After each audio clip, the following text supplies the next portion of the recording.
Power up request received. Initiating systems. Powering of transmitters. Live from OLK9 Studios in Virginia.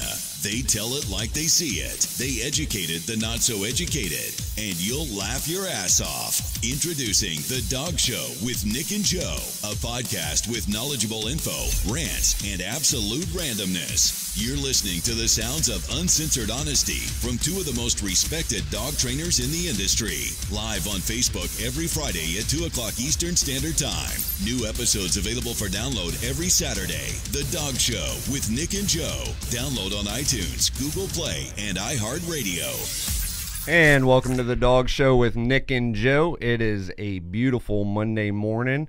I have my partner in crime, Mr. Nicholas White, sitting across the table from me. How are you, sir? Good. What's going on, guys? Good to see you this morning. I know you've been a busy guy, and we have asked for it, and he is here. Yes. Congressman Rob Wittman. He is our representative.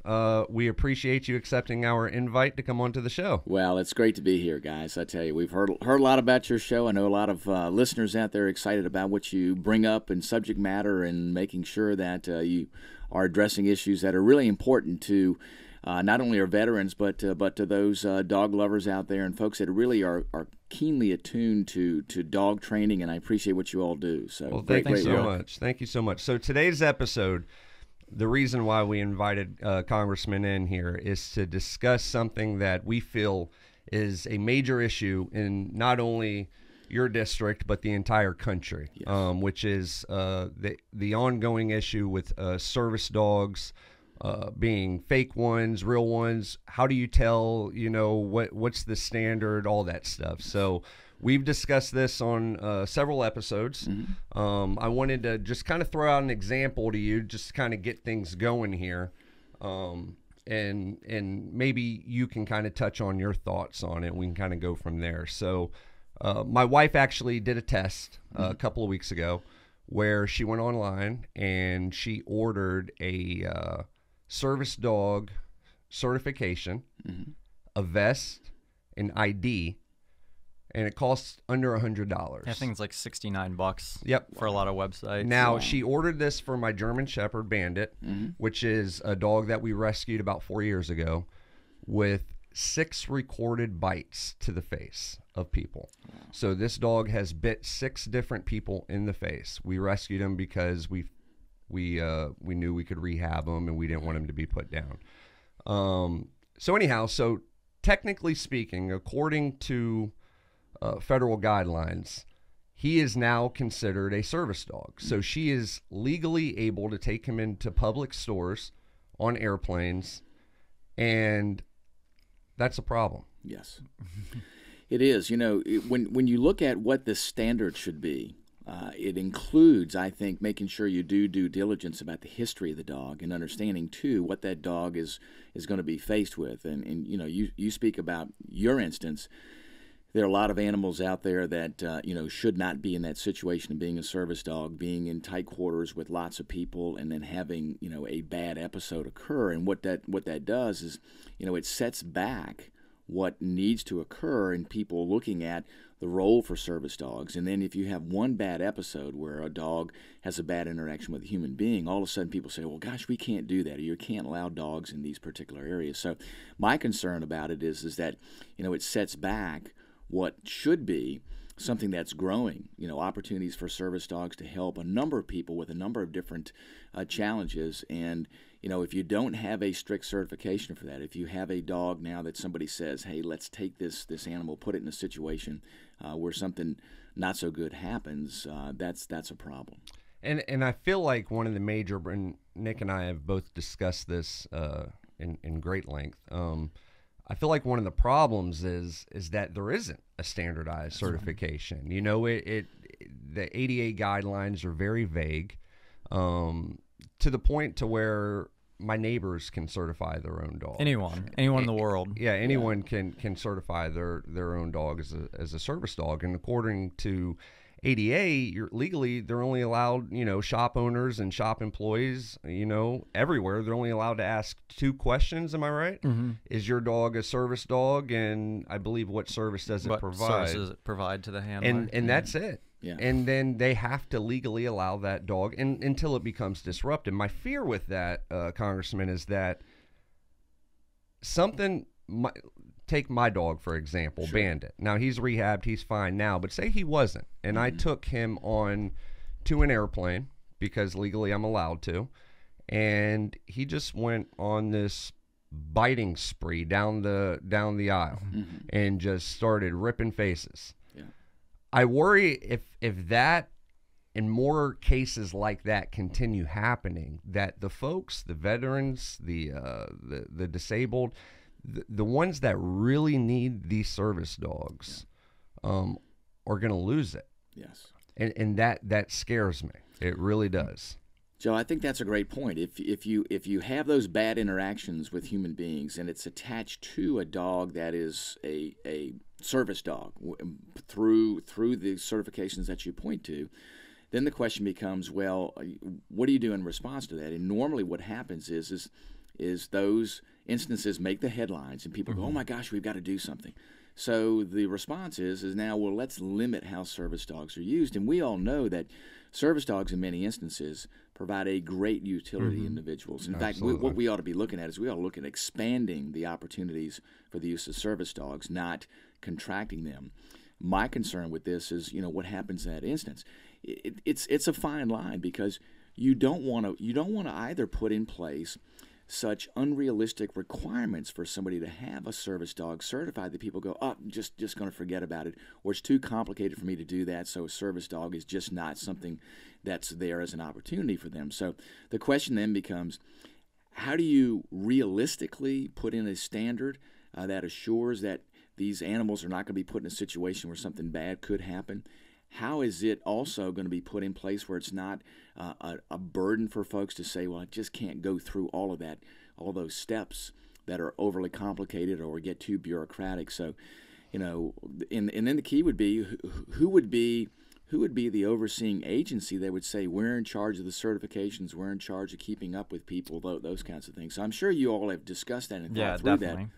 And I feel like that's one of the problems because, no offense, but you can't put the government in charge of that because they don't know anything about dogs, right? So you have to almost, in a sense, I feel like you have to put an expert, right? A subject matter expert in charge of. Form like a committee. From a committee. Yeah. And we've discussed possible solutions. I think it would be pretty easy, actually. I mean, if you look like for therapy dogs, the dogs that go into, Read for Children and the dogs that go to like Walter Reed, I'm a former veteran myself, and there's standardized testing for therapy dogs, which have a much lower threshold and much lower access than service dogs. So I've always found it odd that there's standardized testing for therapy dogs, which do not have as much freedom to go places as service dogs, yet there is no standardized testing or certification for service dogs. So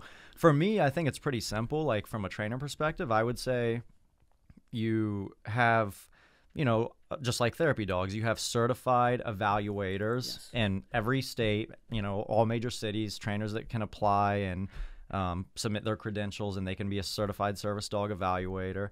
And then you can bring your service dog, whether you self-trained it or had it trained, so it eliminates the necessity to pay someone to train it. So if you self-train your service dog, you can go to a certified evaluator in your area, and essentially they test how are they around distractions, because that's environments they're going to be in, and show me the tasks that this dog performs for you, so we can see that the dog has the capability to perform well-behaved in a distracted environment, and the dog actually performs tasks for the owner. And I think it would literally be that simple. And a doctor's note, a prescription, essentially. Saying that you warrant a service dog. Exactly. Not why or any of that. No. This individual warrants a service dog. So I actually think it would be very simple and a very, very small burden on the owner. Because if you're a service dog owner, we're just essentially saying, okay, you just need to come in for a 30-minute evaluation to show us that your dog can do what you're saying it does. And the dog comes in, does it. We sign off. They get a formal service dog certification identification. So now when they go to places and someone says anything, they can present that. And just a standardized national test. That would be my solution. Listen, I think that's a perfect solution, because it would be then administered by the professional dog training community. It would also be set up, the community professional dog trainers could say, hey, listen, here are the standards that we're going to put in place to say this is what your dog would have to achieve in order to be certified as a service dog. And then everybody would know. Said, well, if my dog can't meet these, or if I think they won't meet these, then maybe it's not a path that I should choose. But it's transparent. And then the professional trainer said, hey, listen, we know what dogs have to exhibit in order to be successful as a service dog, and here are the things that we're going to put out there for that to do. And then anybody that does the standardization says, here's what this dog has to meet. So if you here, Nick, and you and Joe were to do a certification here, there'd be a same set of standards to where if there's a trainer in California that would have certified dog, the professional community has said these are the things that this dog has to meet. And any professional dog trainer out there that does this certification has to assure this list of things are met, and then they sign off on it and say this dog is certified to have met these particular elements. And then it's done by the professional community, and then from there, then people can determine how that is applied. So if people know, hey, the professional dog training community actually does a certification for this, then folks can say, well, in order for for us to recognize the service dog, here are the certain things that a service dog has to be certified to be able to do, and then they can look to what you all do as part of that. And to me, that kind of expands the level of attention that this issue needs to get, I believe, today. And it also lets people get connected and go, hey, listen, there is a standard, there is an effort that's going on here to make sure that a service dog certification or a dog that has the vest on that says service dog, that there's something that's behind that. Or that somebody says, well, we think in our instance you're going to have to demonstrate that this dog has been certified by the Association of Professional Dog Trainers as a service dog. So, and again, and you all point out something perfect. It shouldn't be a government certification. It shouldn't be something that now all of a sudden is another level of bureaucracy. I agree on that. But at that point, the government does have to get involved with two things. Well, the ADA would have to. The ADA would have to change their guidelines. They should be allowed to ask to see that certification or that ID, right?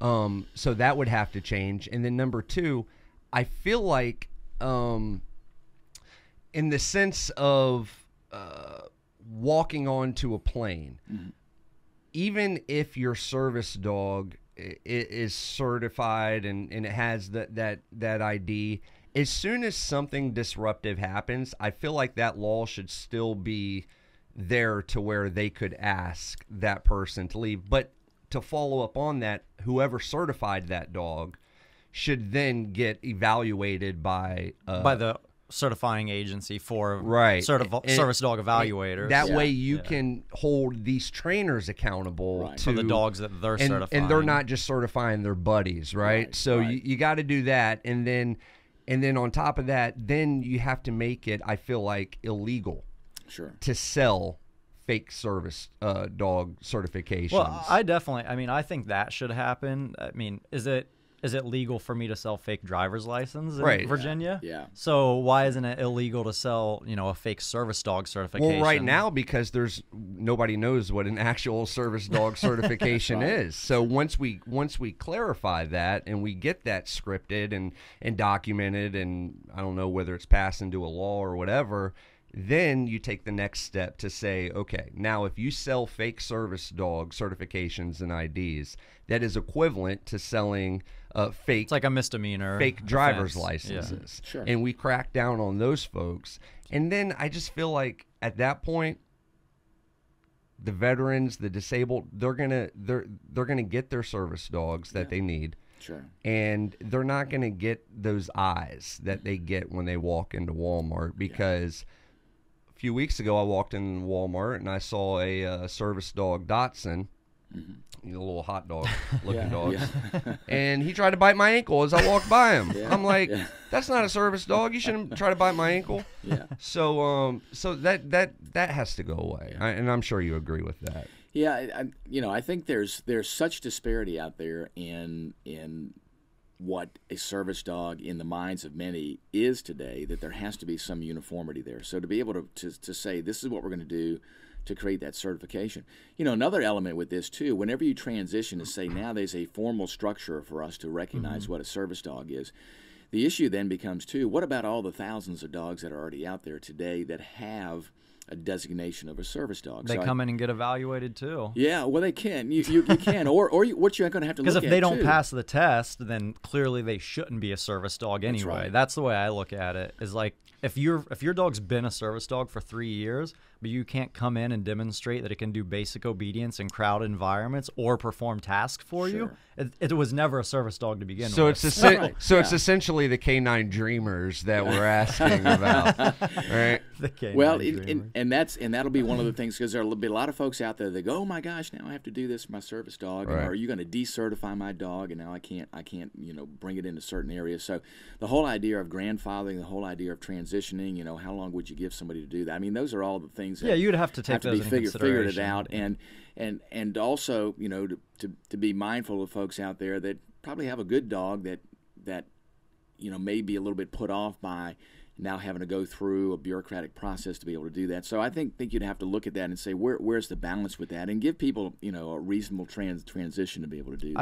I think you look at it like a driver's license. I'm sure when the Model T first came out, driver's license didn't even exist. Then, yes. And then after a number of incidents Right. and wrecks and chaos ensued, they said, okay, we need a standardized system to show that everyone knows how to do this properly. And then they phased all those people Well, in. and folks just need to understand, like, that's I completely agree with you, but that's a short-term problem Yes, in a it sense. is. It is. And the service dog, this standardizing needs to be long-term. Sure. And that's what people need to understand, is that this isn't just for this generation. That's right. This Just is, like the driver's license. exactly. Yeah. This is for generations behind that, that are following behind us. Yeah. So Well, and a great example is what happened in Virginia with people being certified to operate a watercraft, to be able to operate a boat. You went through years where you had places like Smith Mountain Lake where there were a tremendous number of accidents, and people said, hey, there has to be some kind of certification to make sure people know the rules of the road. What side of a buoy do you navigate on? Sure. How do you make sure you're not running into other vessels? So they put in place a boat training certification that you had to have in order to operate a watercraft. What they did, though, is they said, hey, certain folks are grandfathered, like a waterman who's been on the water all their life and could probably be teaching these navigation courses, were grandfathered in, or in some instances were allowed to go through for a certain period of time before they had to get that certification. So I think there's a way to do it. There's some pretty good models out there about how to reasonably transition, not taking away the ability for somebody to say, hey, listen, I've got this animal, it's behaved well, I should be given a little leeway in what I need to do to certify it, but also make sure that, as you said, to raise the standard, because if you don't raise the standard and have some uniformity there, as you all point to, you're going to have this great disparity, and then people look at service dogs and go, oh gosh, you really don't even know what that means, or somebody may be manipulating that for their own personal reasons, and that doesn't do those folks out there that need service dogs any good. It doesn't do the professional community any good, and it doesn't do those folks that are trying to elevate how service dogs are viewed and utilized. So I think you all are onto something with saying, let's do the certification. And then the key is once you come up with a certification that the professional dog training community can then put in place, the question then becomes, as you all point out, is how then do the different agencies that work with service dogs, how would they go about recognizing it? How would they go about putting it then into a statute to say, in order to have access or bring a service dog into a certain place, it has to have this certification? And that's going to be the key too, is develop that and then go to those agencies and say, by the way, if we put this type of certification in place, how would you also put it in as a requirement under your statutes or under your regulations? So that's, it's kind of a two-step process.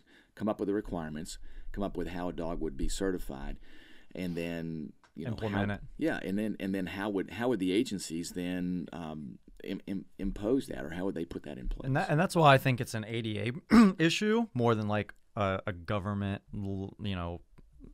standardized testing issue. I think if the ADA, because most businesses at this point are very familiar because there's been enough lawsuits and stuff over it. So, but I feel like the ADA helped with that standardization, so that way it's fair. They agree that yes, this is fair testing and certification for a service dog, and then they add to the ADA requirements must be certified through National Pet Dog Trainer certification, and now that's just part of their requirement, and now all new businesses get the new ADA updated regulations.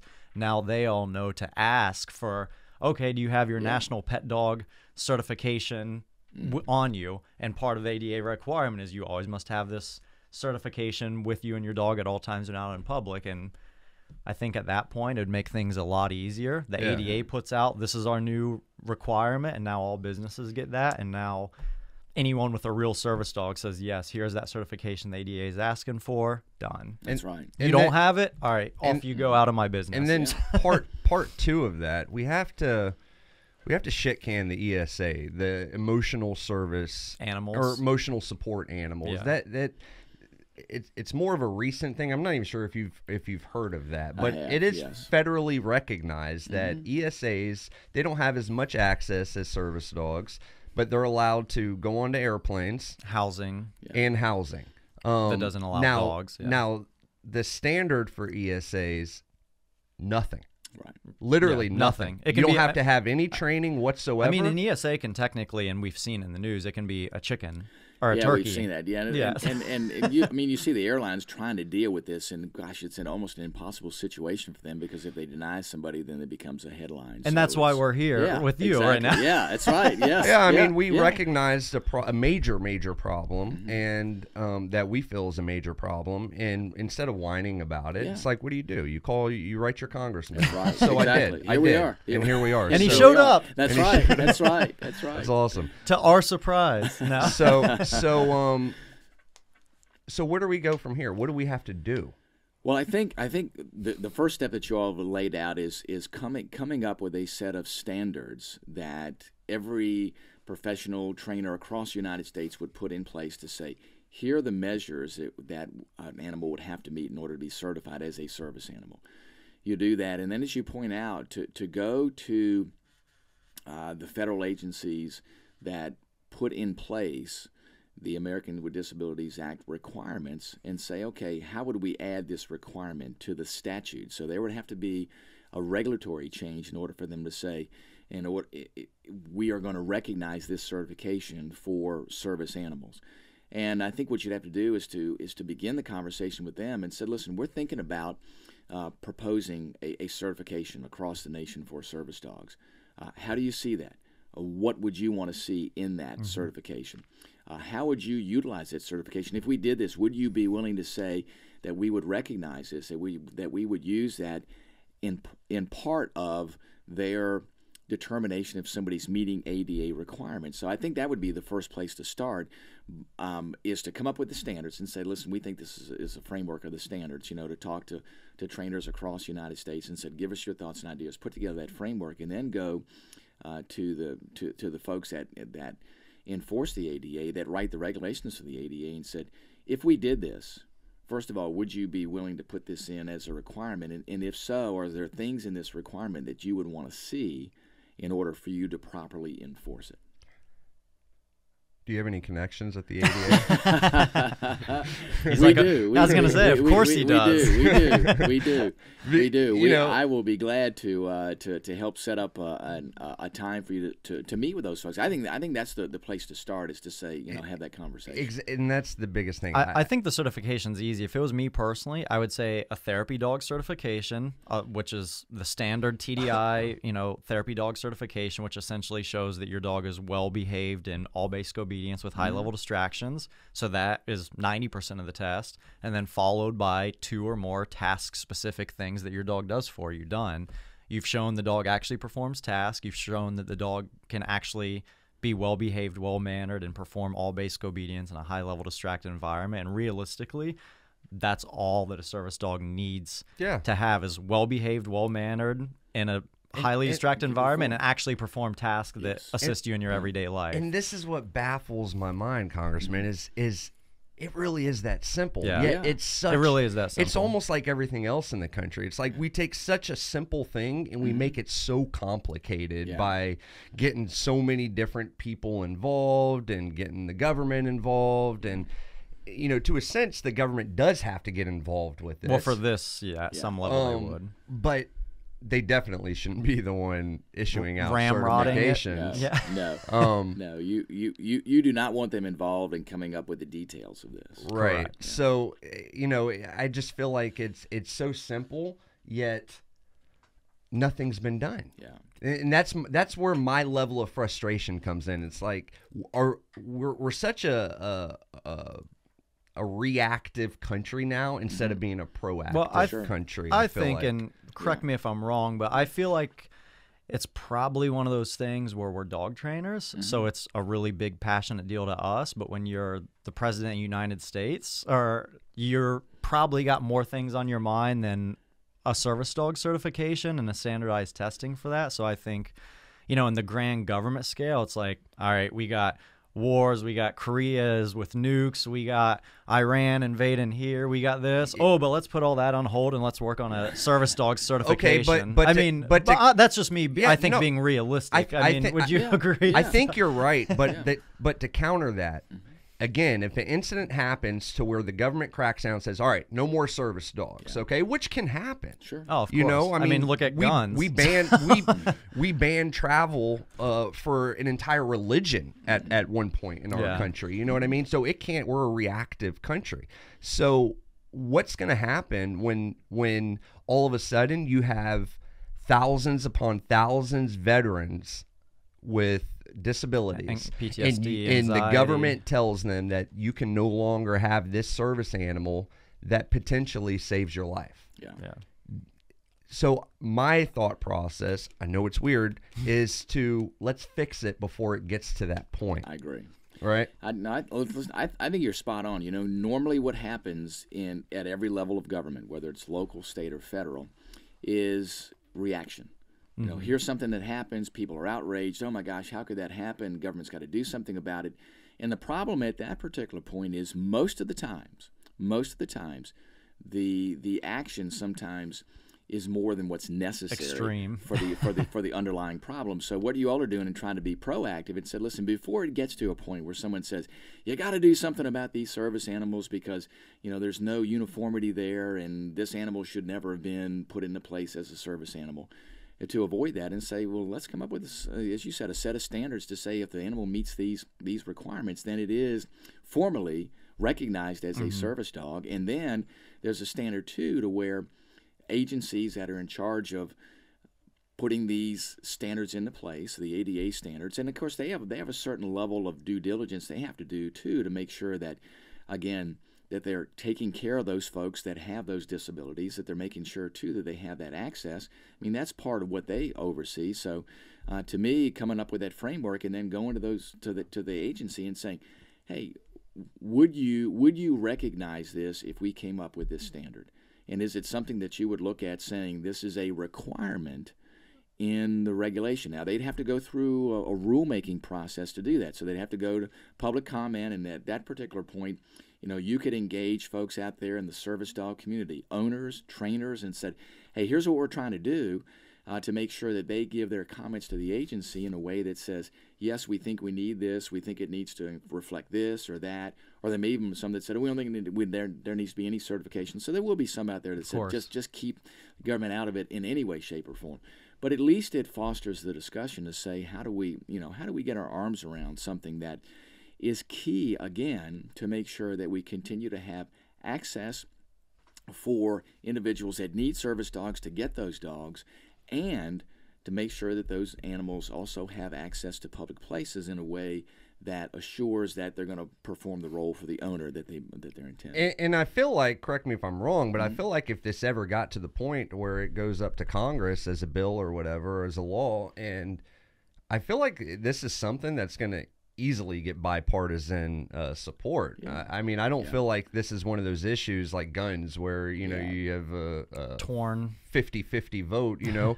I feel like, you know, if folks really understand the problem that can happen and will happen. It's not can, it's going to happen. Yeah, eventually something will happen there that'll raise the profile of this to where someone says you got to do something. We're skirting. And so if they recognize that, I almost feel like it's going to be an easy pass, you know? I mean, to me it's a simple common sense effort.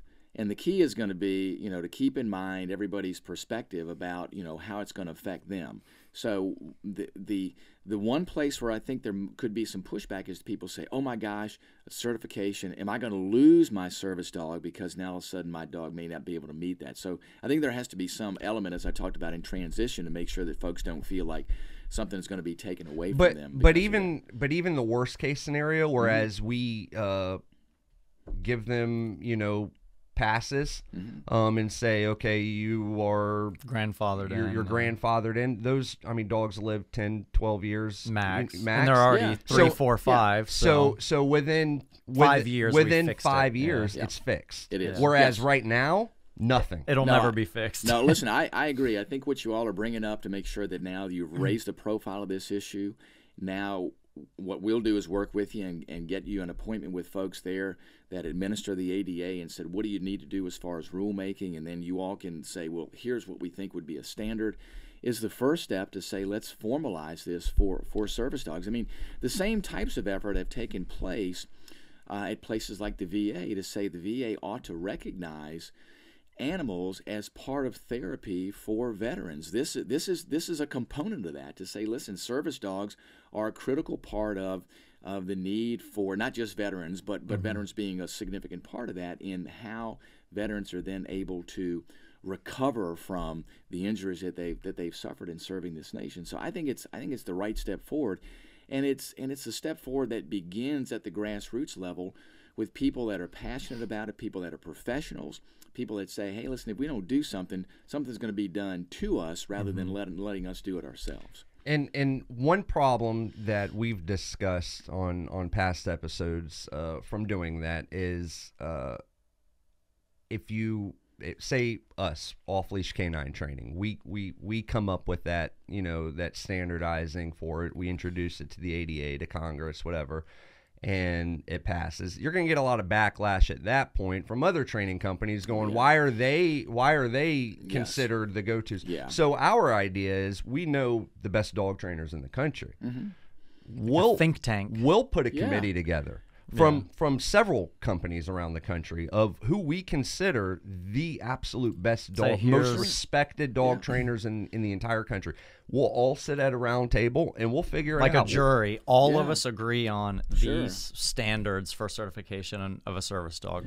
We hash it out. We figure out exactly what that certification is going to consist of, who's allowed to certify, what that training company has to do to become a certifier, evaluator, and get it passed. I think that's the key, is to touch base with as many people that are in the professional dog training business as possible.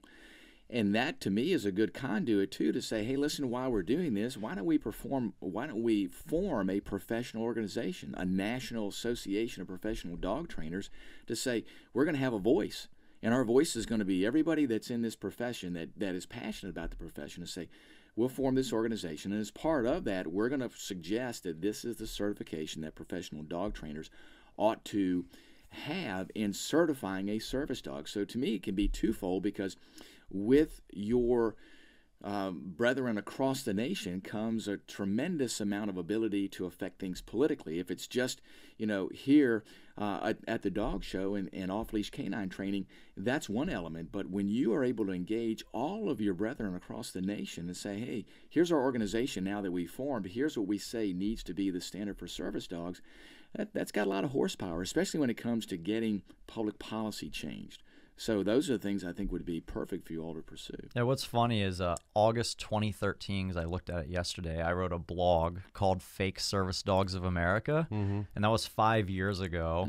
And now 5 years later, I see it as way more of a problem that we see like in the media and on TV and stories on the internet than I did when I wrote that blog 5 years ago. So I only think that we're going to continue to see as more and more and more of a problem. And we actually talked about this, is we were like, what do you think it needs to change? And like our kind of like joke was like, as soon as like a fake service dog like bites like a state representative's son or something, like, you know, no low blow or anything, but literally like as soon as that happens, that's when we'll start to see some change start taking place. Well, we're trying to do it before it gets to that point. Well, that's it, and that's normally what happens at every level of government. When something gets to the point where people go, "How did that happen?" All of a sudden, people are inspired to action. It's just like the airplane.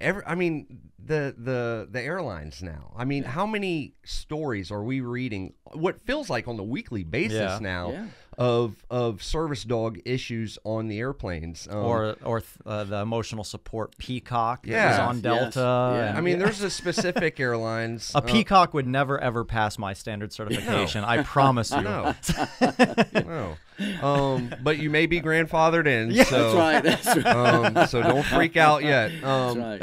But like, there's a specific airlines, I won't name them, but they banned a specific breed of service dogs, pit bulls. Why? How?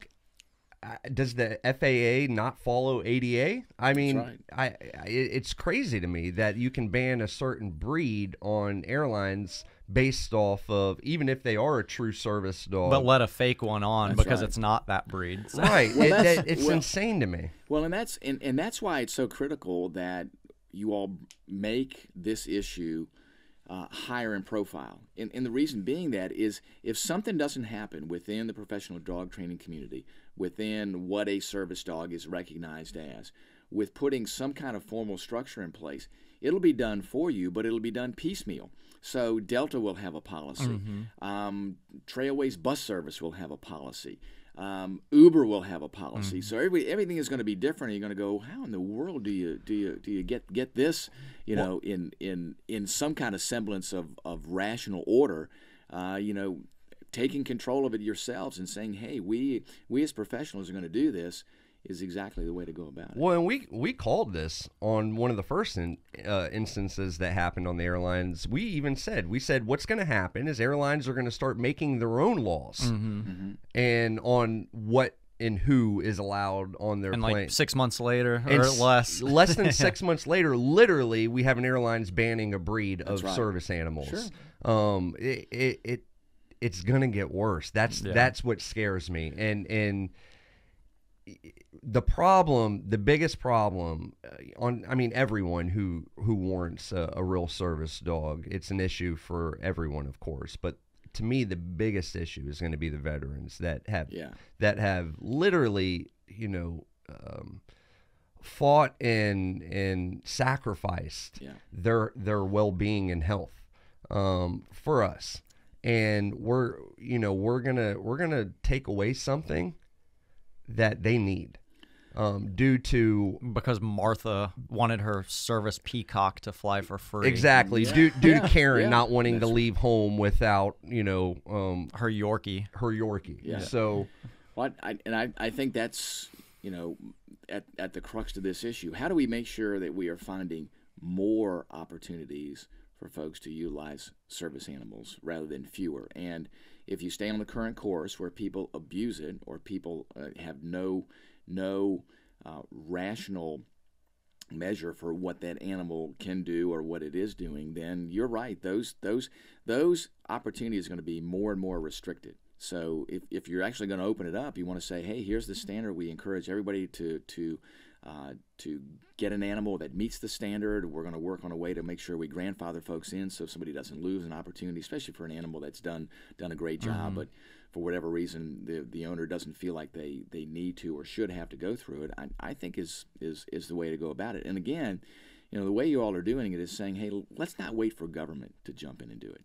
Because, as I said, normally when that happens, it gets jacked up. Well, in my mind, you know, government needs to be limited, and limiting its scope is one where you don't want it in here saying we're going to now come up with a service dog certification and create this whole level of government bureaucracy. You all have the right ideas to do that, and just look at, you know, how then does society recognize this is a service dog, and we know it's a service dog because folks in the professional community have said it's met these certain standards. So then airlines don't have to worry about saying, well, you know, we're going to get in trouble if we are denying this animal versus that animal, which is what they're doing right now, because they want to avoid the negative publicity that comes along with someone saying, how could you allow this particular animal on board? And that's the problem that I see, and because I think it has as you said, it has a negative impact on businesses too, because what we've seen is like Starbucks or somewhere will kick out a legit service dog that is like, oh, I'm a Marine Corps veteran, I just got back from Iraq, he's on the news telling a story, Starbucks kicked me out, I need this dog. But then they're allowing, you know, not real service dogs that are causing disruptions, so then they're taking flack for that too. So it's like they're kind of, businesses I feel like are losing on both sides, is they're having to allow fake ones, but then sometimes someone will make a decision to kick one out because they think it's fake and that's a real one. And because there are no real ones. There's either no real ones right now or there's no fake ones, one or the other. Because there isn't a standard. That's right. The standard is, like I said, I keep saying it, but it's very simple. Note from a doctor saying you warrant one. Therapy dog testing. 2 tasks that show you that it can support the owner. Done. That's literally all that's needed. To go back to number 1, though, the note from a doctor, or a psychologist, or that has to be, I think, a little bit more detailed, and I think that's where we actually need to get with a doctor, because there are online doctors. That but then the still number 2 and number 3 still get those people. Okay, you got a fake doctor's note. Well, your dog still has to pass therapy dog testing with distractions, and that still has to perform 2 tasks for you. Yeah, that's fair. So that's say fair. It is a fake doctor, we at least know the dog will still behave and be well mannered in public, and he actually does something. He's not going to bite someone's face Correct. off. Yeah. Right. So that's why I think if you implement those 3, note from a doctor, therapy dog testing, show that your dog demonstrates 2 tasks for you, done. That simple. Yeah, I think, and I think you can clearly define, you know, what is a doctor? Is it a psychiatrist? Is it a psychologist? Is it a behavioral health specialist? Is it an MD? All of those things. Yeah, and it could be to say, hey, there needs to be a health professional certification, and that needs to be a credentialed health professional. So as long as they're accredited. And all states accredit those health professionals, so you don't have to worry about that standard there. To me, you could clearly define that, and then determine, you know, is this somebody that is giving a note saying this individual needs it based upon their professional opinion in their area of expertise. And as long as you do that, I think that simple. 3 parts. I mean, it sounds. Where you at, ADA? Call me. It sounds that simple, but again. Well, of course, it's not going to be that simple, because nothing when it comes to policy change at like a government level or any of that's that simple. It's going to be, you know, 3 books of paperwork, right? Probably, you know, like a whole cabinet of these new changes. But so the process. Let's go back through this. So we get a committee together. We come up with what we consider the standard, okay, for certifying. Note, therapy, 2 tasks. Right. We need to get other people to agree with that as well, though. It can't be just the Nick White. That's right. Although I do agree with it. Thank we you. have to get other people to agree with it. But we come up with this standard. We have it, okay? Then we need to set up a meeting with the ADA. We go talk to the ADA, and they say, yeah, we'll entertain it, okay? So say they entertain it. Then what? Well, then they would have to go through a rulemaking process to add that in as a requirement for their ADA certifications. So they would say access in your facility includes the physical barriers that you have to take down.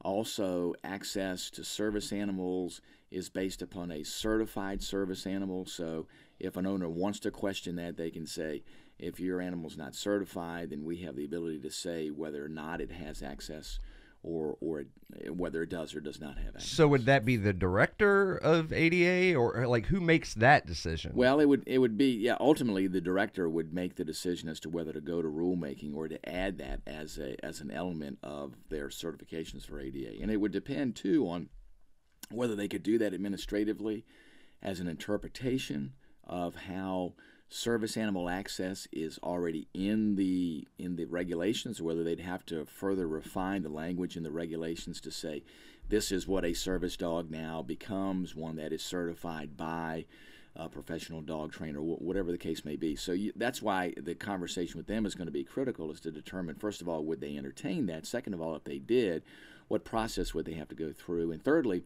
what would they require as being a recognized certification? That's why I think the first big effort is what you all are doing, and that is get together everybody out there that's doing professional dog training and say, what do you think? What do you think this ought to be?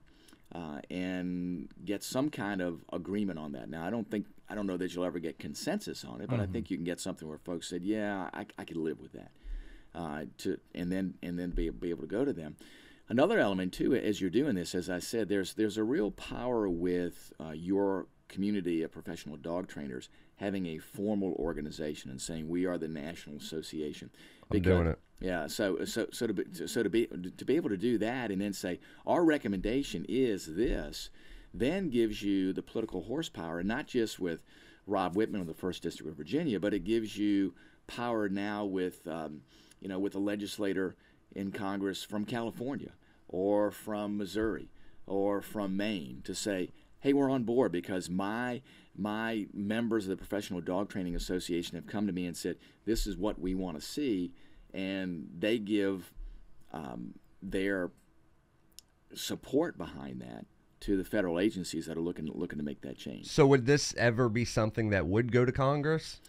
It doesn't have to, because remember the Americans with Disability Act is already in place. Right. So, and that's why the discussion with the agency is going to be so critical. They can probably do this just through rulemaking. So, But in other words, they have the broad statutory authority to say you put in place the requirements of the ADA, including, what access animals have to an establishment. So all they would need to do is to advertise and say we're going to make a change to it, or they could even say, we're going to make just a change in our interpretation about what a service animal is recognized as, and our interpretation is a service animal is recognized as one that has this particular certification. Mm-hmm. But the one thing that would have to go to Congress is once all that's implemented and we have a new rule in the ADA making fake service dogs, the procurement of fake service dog criteria, eligibility, certifications, whatever, making that illegal. Yes, if you're exactly right. If there was a penalty now associated with somebody that is doing service dog certifications in a way that's outside the formal structure, so in other words, it's not legal or it's not formally recognized, then yes, Congress would have to pass a bill to create a penalty for that. And I feel like that would equally get bipartisan support. I feel like, it makes sense to me. But I almost feel like that has to go hand in hand. You can't, because if we can do this all day long, sure. But then what have we done? We've just added another variable to the already screwed up system. Yeah. So it almost has to be hand in hand, I feel like, to where you have a standard that is just like a driver's license. Nationally you have to have recognized. one, and it's illegal and fined and punished if you don't. They have to go hand in hand, I feel like. So I feel like not only the ADA is an important, obviously, variable into this, but I feel like Congress is going to have to be as equally important, because almost simultaneously we're going to have to create a law that, or a penalty that says if you sell fake service dog certifications, it's equivalent to selling heroin. You're going to jail for the rest of your life. It's pretty harsh. That's probably a little bit more than than what would find bipartisan supporting Congress. Sorry, Congressman. No, listen. So I'm a dog trainer. Same as selling heroin. Joe Zitzelberger, 2020. Yeah. Look, we're just trying to make service dogs great again. There you go. That's it. But seriously, though, I mean, it will.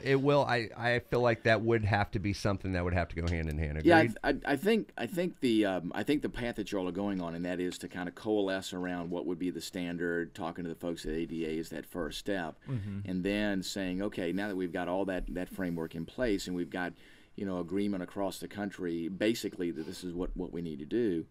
Yeah, then I think you can address and saying, okay, by the way, if you were to do something outside of this formal framework that we're putting in place, it either wouldn't be recognized by the ADA, or it wouldn't be formally recognized as a service dog, and then the debate becomes, okay, then in what situations would that be applied? In other words, if somebody just says, hey, I want to get a certification for a service dog, but doesn't put it in a situation where it creates a problem, some folks will say, well, what's the harm in that? Now, I understand that there is a harm because it devalues the true certifications. But the question will be then, in that context, is, how do you apply it? In what situations do you apply it? So if there's a penalty behind it, how would the courts enforce it? In other words, if you were saying, hey, in this situation, you really create a risk if you have somebody that doesn't have a service dog that has these qualifications, that has a fake certification. So you have to be able to define where's the risk with that in certain situations, and how would that be applied, and then what would be the penalty. So those things too are ones that have to be, I think, talked through and looked at, all the other elements of the ADA, because many of the elements of the ADA are civil penalties. They're not criminal penalties. Correct. So I think you'd have to look at that too and say, how would you do that? So again, but having these discussions now, I think is the exact way to go about that, and then to get that public feedback from the training community out there. Talk about what should the requirement be, and you'll get a lot of feedback too from service dog owners to say, hey, I like this, don't like this, I think you ought to be doing this, I don't think you ought to be doing it. So you'll get a lot of feedback with that. And what's wild is we already do, because this has been a heavy topic for us on the show. We've gotten so many emails and so many messages on Facebook about one, they appreciate us bringing this up on the weekly basis, but also their advice, and I appreciate that, because even though we've thought long and hard about this, there's things I'm sure we've missed, and and one of them that we've discussed previously is how do we decide who the evaluators are once this is in place? And I mean, that's a critical part. And that's where that round table of professional trainers around the country come involved is, who are we going to allow? We can't, because again, there's no true certification to become a dog trainer. Right. Yeah. Right. So, we have to figure that part out too. As far as who's going to be able to do the evaluation. Yeah, and to be honest, I as we were talking about, I'm not even sure that it would need to go to Congress and penalize or make it criminal, like a fake service dog certification or anything, because I feel like if you create ADA recognized certification, then by default the rest would kind of go away. The problem is people, because then as a business owner and airline, when you go to fly with that fake one, I'm like, oh, this isn't the nationally recognized one. Nope, can't fly. Right. Done. But so what if they replicate? When's the last time you've known someone to buy a fake driver's license off the internet or anything? You don't, because you know that it's BS and you're not going to get away with it for long. So I feel like service dog, a national standard that's nationally recognized, would be the same. It's like, all right, I'm at Lowe's, and your dog's kind of acting a fool. I'm like, oh, let me see it. Nope, wrong one. Get and out. If somebody's Done. going to go through that much trouble to go through to get this fake one, they should have just got the real. Spent 30 minutes getting their dog evaluated for free. Because that was my idea too. Is I think the evaluations should be free. So now veterans and a lot of people on low income, because of their disability, they don't have to pay for it either. So if you're signing up to be a service dog evaluator through this national organization, you're agreeing that you're going to be doing these certifications for free, because it'll take 30, 40 minutes of your time. So now it's a 30-minute inconvenience to the dog owner, and it is no cost. So I feel like it's really not that much of a burden Yeah. to service dog owners. It's like you're going to spend more than 30 minutes over the next 10 years justifying that it is a real service dog. Yeah. So you might as well just show up once and prove it. So. And that's a good point about the penalties too. I mean, you again, every time that you add an element of federal lawmaking to this, Just prolonging. you add another potential layer of things that all of a sudden somebody can step in and go, well, this penalty ought to be increased, or now we ought to expand the government role there. Yeah. And then all of a sudden you go, well, how the heck did we get there? So, I agree. I think starting professionally with this and just saying, hey, listen, will these agencies recognize that certification, forming a national group of professional dog trainers, and then you can, from there, two, I think, very relevant things can come out of that. First of all is, what would a certification for a service dog look like? And then even talk about, hey, folks out there in the professional dog training community, do you think we ought to have a certification for us to where we recognize each other as having some level of knowledge, skills, and abilities in doing this work? I mean, all those things are things that happen with other professional organizations every day. If you're a professional in an area, most likely you've got an association of professionals that are like-minded. They want to raise the level of performance by folks in the field and make sure that it's recognized, so you don't have somebody who comes in and says, listen, I'm going to perform at this level, and you say, no, the minimally acceptable level is here. So all those things, I think, are a great outgrowth of what you all are talking about here on the Dog Show, and getting everybody across the nation, service dog owners, dog trainers, and even folks with emotional support animals, therapy animals, for all of them to think about, what should this look like? Who should be doing what? And how do we make sure that there is meaning to all of these different elements about the roles that these animals perform? Now, here's a question for you. Yeah. You'll know this better than I do, because I'm sure you've worked with them more than I have, which is 0 times for me. I'm about to commit a lot of my time to this, because I obviously we're passionate about this, and I feel like us sitting at this table, we've come up with something that I feel like can go forward. What are my chances, though? I think they're pretty good. I think you all have raised the profile of this particular issue. I think now going to folks across the country that are in the dog training profession and going, hey, folks, this is what we're going to do. We're going to start the formation of this organization with the intent of putting together a service dog certification requirement, or what a service dog should be able to perform, or the level of due diligence that needs to be pursued in order to say this is a service dog. Get folks in the professional community to go there and say, listen, we'd like for you to be part of that community. Look to the leaders out there and say, hey, I'd like for us to have a group together to elect a leadership, president, vice president, treasurer, whatever it may be, to kind of formalize the organization. And then say, now how do we make sure that we raise the profile of this issue? How do we raise the profile of saying that these are the things that are minimally acceptable for everyone as professionals to do, whether it's in how they perform their trade, whether it's how these dogs are certified? I think that's the big effort. And the good news is that there's got to be other people out there in the community that feel the same way that you do. There's got to be other folks out there that said, hey, I feel like that as professional dog trainers, there needs to be some standard that recognizes what we do. There needs to be a standard, too, in recognizing what is a service dog. So I think you'll have, normally in professional groups, you normally have a lot of agreement with that. Okay. So I think that'll be your big first step. And what we'll do in the meantime is we'll make sure that we get you a meeting with folks that enforce the ADA, just to be able to have a beginning conversation. Awesome. And then as you're forming the organization and the service dog standards, you can say, hey, folks, we talk with the agencies that are involved with this. And remember, it's at a lot of different levels. Remember, the ADA requirements, as far as the fiscal requirements, are also enforced locally. So there's a group that comes out and says, does your building meet these particular standards? So you'll have to find that sweet spot and said, okay, if we have this certification, who would be in charge of actually saying this is what owners can require in saying this is a certified service dog? But I think you all are absolutely on the right path in doing that. And as you speak about it, I bet you there are a lot of other folks out there, owners and trainers, that are willing to say, hey, we're there with you, and would like to be part I of think it. a lot of business owners for sure at this Yes, point, like yeah. Delta and United and American Airlines. Yeah. I'm sure they would definitely be on boards. Yes, they would. I guarantee you, every one of those businesses is saying, we don't want to have to do this. Oh no, We don't it's a wanna have- burden. we don't have to determine what is and what is not, because there's always going to be somebody that's angry. Instead of saying, hey, if there's a professional organization that says this is what we recognize as a service dog, it's easy for them.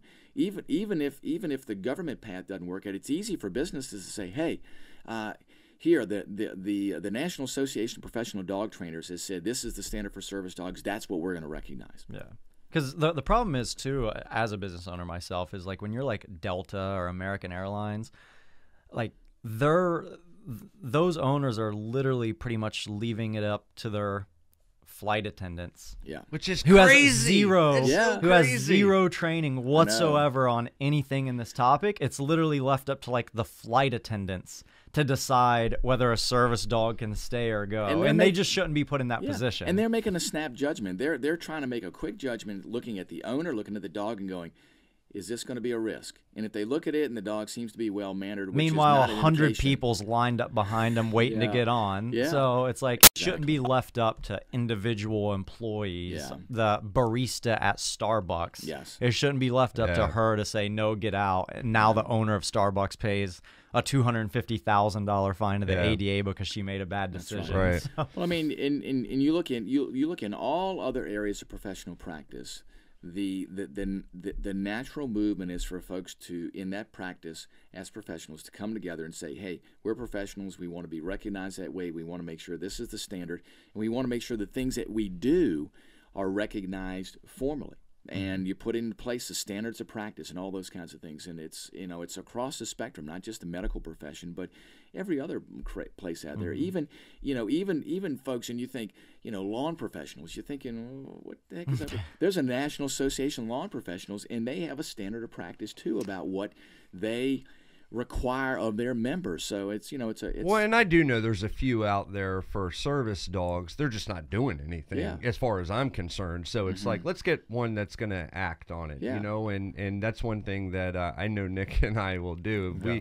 If we quarterback this thing, we're gonna take it to the end zone. But it definitely needs the ADA support, because Yeah. without that, it's of irrelevant. course, Because of without course. that, people's like, oh, that's cool, but by law, I still don't need Yeah, to do no. this. But I think he was talking more along the lines of like a committee. Correct, Like, yeah. You know what I mean? So we'll definitely I feel like that should be number one. Look, I know we're running out of time.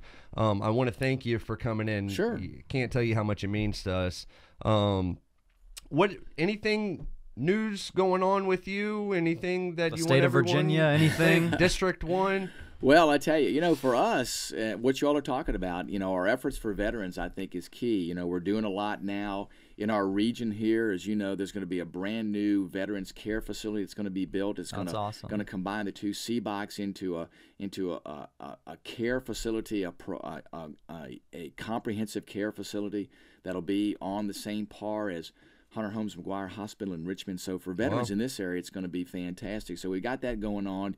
We're reaching out to veterans every day. We hear challenges that they face, whether it's in claims processing, which has gotten a lot better, or the care that they're receiving. So I just want to make sure that veterans know that they can reach out to us and do those things. We have a lot of good things in the offing, as well as our active duty folks. As you know, we've had a lot of military bases here. We got Quantico, we have Dahlgren, we have AP Hill, and a lot of great folks there, and just encourage them to reach out to us too. We are hopefully in the next month or so finishing up the National Defense Authorization Act, as well as the appropriations for defense this year, which will be critical. If we actually get all those things done on time, it'll be the first time that both are done in unison before the end of the federal fiscal year in a long time. Yeah, absolutely. awesome. Well, I can tell you this. I since we announced that you were coming on the show, I've had several people come up to me saying that they've met you before, and everyone has saying nothing but praise about you. They said thank you're you. going to love him. He's a great guy. He's down to earth. He's a people's person, and And you have my vote. I can tell you that. Well, Wittman 2020. We support Congressman Rob Wittman here at the Dog Show. So I would like to do a follow-up episode maybe in a few months with you. Once we get the ball rolling on here, and maybe bring you back in and kind of discuss where we're at, where we're going, and maybe some more advice from you. That would be perfect. We'll do that, and we'll make sure we get a meeting for you with the folks that enforce the ADA, kind of lay that down so you can come back, and we'll hopefully have some additional information to share with you. That'd be amazing. Awesome. Nick, anything from you? Nope, that's it. Okay, well, let's it's hard to top. I know, it is. It is. Let's go ahead and wrap up this episode, guys. We want to appreciate you for tuning in. We want to thank Sean, our show producer, for hitting the boards, coordinating all this for us today. And we will see you next week. Bye, guys. Bye, folks. The Dog Show with Nick and Joe.